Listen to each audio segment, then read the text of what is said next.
Ada kontraktor di sini? Ada? Pernah dengar ceritanya kontraktor di akhirat?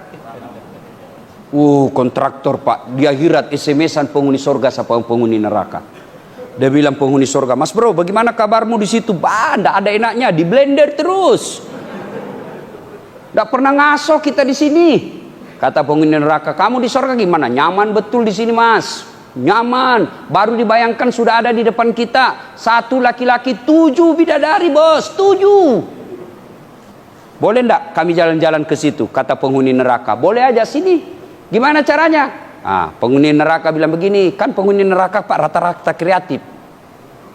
"Kamu bikin jembatan dari neraka, kami juga bikin jembatan dari surga.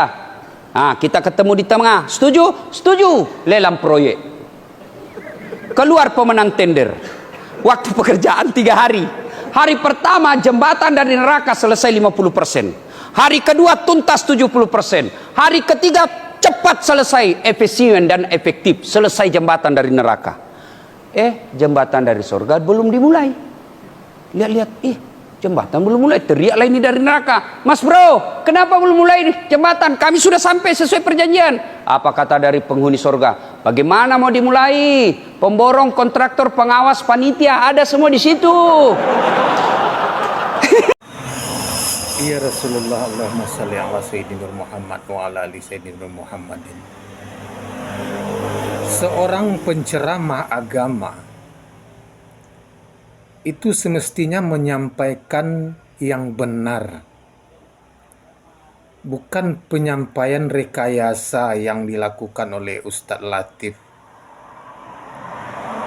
Dibilangnya ada proyek di neraka ataupun di surga. Orang-orang yang memegang kontraktor adalah orang masuk neraka semua, begitulah jalan ceritanya. Dan orang yang masuk surga orang-orang yang menghafal Quran. Tidak ada ayat mengatakan orang penghafal Quran itu masuk surga. Sekarang saya tanya kepada Ustadz Latif, kira-kira kalau Ustadz Latif ini masuk surga atau enggak? Kalau cerita yang disampaikan kepada orang ramai cerita bohong, apakah itu mencerminkan seorang ustadz yang baik? Mana ada istilah tender di neraka?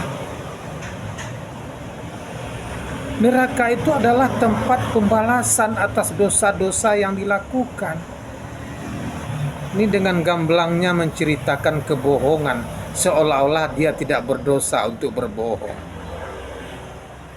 Inilah tipe-tipe penceramah asal bapak senang, yang penting duit. Inilah yang saya kecewakan. Kalau kita, mana ucapan yang semestinya kita jadikan pedoman? Kalau cerita yang disampaikan itu adalah cerita dongeng. Inilah contoh ustadz yang kita lihat hari ini. Yang ini berbohong, datang lagi Paji Gumilang begini, datang lagi Mas Gupron, datang begini bisa bahasa malaikat. Ini semua yang kita dapatkan. Mengapa ini terjadi? Karena manusia ingkar. Allah sudah tegaskan di dalam surat Yunus 47, "Wali kulli ummati rasul." Setiap umat mempunyai rasul. Wa iza ja'a rasuluhum, apabila rasul mereka telah datang, qudiya bainahum bil qisti, maka diberlakukanlah hukum bagi mereka, wahum la yuslamun, dan sedikit pun tidak dizalimi. Bukan Ustadz Latif, ini utusan siapa?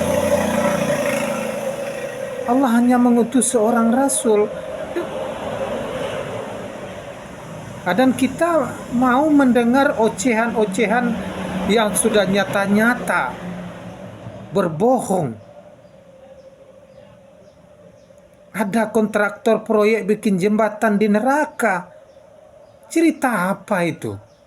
Mengapa dongeng pun dimasukkan ke dalam ceramah agama? Ini yang saya kecewakan kepada penceramah. Inilah penceramah pilihan manusia, berbeda dengan penceramah pilihan Allah.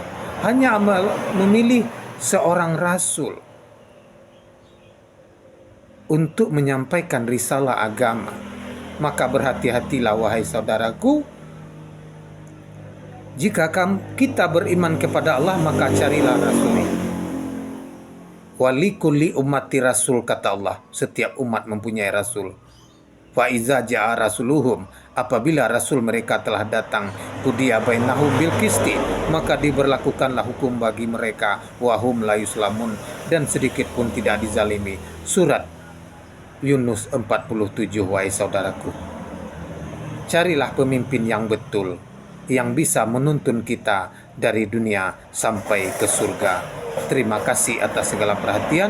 Mohon maaf atas segala kekurangan. Usikum wa nafsi bitaqwallah. Assalamualaikum warahmatullahi wabarakatuh. Salam sejahtera untuk kita semua.